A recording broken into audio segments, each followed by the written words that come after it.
ಒಂದು ಕಡೆ ಹಾಲಿ ವಿಶ್ವ ಚಾಂಪಿಯನ್ ಭಾರತದ ಡಿ ಗುಕೇಶ್ಗೆ ಸೋಲು, ಮತ್ತೊಂದು ಕಡೆ ಭಾರತದ ಅರ್ಜುನ್ ಇರಿಗೇಶಿ ಜೊತೆಗೆ ಡ್ರಾ ಸಾಧಿಸಿದ ಮ್ಯಾಗ್ನಸ್ ಅಂತಿಮವಾಗಿ ಮ್ಯಾಗ್ನಸ್ ಕಾರ್ಲ್ಸನ್ 7ನೇ ಬಾರಿ ಪ್ರಶಸ್ತಿಯನ್ನು ಗೆದ್ದರು. ನಾರ್ವೆ ಚೆಸ್ ಟೂರ್ನಿಯ ಅಂತಿಮ ಸುತ್ತಿನಲ್ಲಿ ಹಾಲಿ ವಿಶ್ವ ಚಾಂಪಿಯನ್ ಡಿ ಗುಕೇಶ್ ಅವರು ಯುಎಸ್ಎಯ ಫ್ಯಾಬಿಯಾನೋ ಕುರುವಾನಾ ಎದುರು ಸೋತರು. ಇನ್ನೊಂದು ಅಂತಿಮ ಸುತ್ತಿನ ಪಂದ್ಯದಲ್ಲಿ ನಾರ್ವೆಯ ಮ್ಯಾಗ್ನಸ್ ಅವರು ಭಾರತದ ಅರ್ಜುನ್ ಇರಿಗೇಶಿ ಎದುರು ಡ್ರಾ ಮಾಡಿಕೊಂಡರು. 9ನೇ ಸುತ್ತಿನ ಬಳಿಕ ಕಾರ್ಲ್ಸನ್ ಅವರು 15 ಅಂಕ ಹೊಂದಿದ್ರೆ ಗುಕೇಶ್ ಅವರು 14.5 ಅಂಕ ಹೊಂದಿದ್ರು.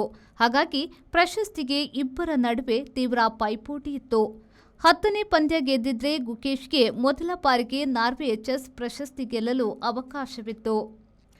ಇರಿಗೇಶಿಯೊಡನೆ ಡ್ರಾ ಮಾಡಿಕೊಂಡ ಕಾರ್ಲ್ಸನ್ ಅವರು 16 ಅಂಕದೊಡನೆ 7ನೇ ಬಾರಿ ಈ ಪ್ರಶಸ್ತಿಯನ್ನ ತಂದಾಗಿಸಿಕೊಂಡರು. ಗುಕೇಶ್ ಎದುರು ಗೆದ್ದ ಕುರುವಾನಾ ಅವರು 15.5 ಅಂಕ ಪಡೆದುದರಿಂದ 2ನೇ ಸ್ಥಾನ ಹೊಂದಿದ್ರು. ಗುಕೇಶ್ 3ನೆಯ ಸ್ಥಾನಕ್ಕೆ ತೃಪ್ತಿ ಪಡಬೇಕಾಯಿತು.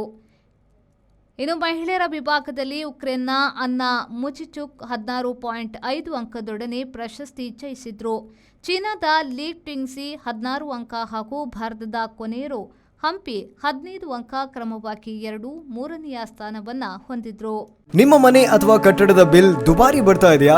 ಚಿಂತಿಸಬೇಡಿ, ವಿನಾಯಕ ಮಾರ್ಕೆಟಿಂಗ್ ಪ್ರಸ್ತುತಪಡಿಸುತ್ತಿದೆ on grid solar rooftop system. ಇದನ್ನ ನಿಮ್ಮ ಮನೆ ಅಥವಾ ಬಿಲ್ಡಿಂಗ್ ಮೇಲೆ ಅಳವಡಿಸಿ ವಿದ್ಯುತ್ ಉತ್ಪಾದಿಸುವ ಮೂಲಕ ನಿಮ್ಮ ವಿದ್ಯುತ್ ಬಿಲ್ ಅನ್ನ ಪೂರ್ತಿ ಉಳಿತಾಯ ಮಾಡುವ ಅಪೂರ್ವ ಅವಕಾಶ.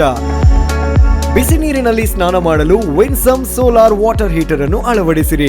ವಿನಾಯಕ ಮಾರ್ಕೆಟಿಂಗ್ ಕಳೆದ 28 ವರ್ಷಗಳಿಂದ ಗ್ರಾಹಕರ ಸೇವೆಯಲ್ಲಿದ್ದು ಬಿಸಿ ನೀರು ಮಾಡುವ ಉಪಕರಣಗಳಾದ Winsome solar water heater, Winsome heat pump, Winsome gas geyser ಮತ್ತು ಸೋಲಾರ್ ರೂಫ್ ಟಾಪ್ ಸಿಸ್ಟಮ್ಗಳ ಸೇಲ್ಸ್ ಮತ್ತು ಸರ್ವಿಸ್ನೊಂದಿಗೆ ಸಾವಿರಾರು ಸಂತೃಪ್ತ ಗ್ರಾಹಕರನ್ನು ಹೊಂದಿದೆ.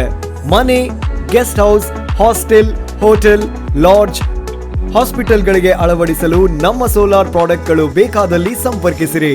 Vinayaka marketing, Takshila, hotel Janata deluxe ಹತ್ತಿರ, ಬಳ್ಳಲ್ಬಾಗ್, MG ರೋಡ್, ಮಂಗಳೂರು.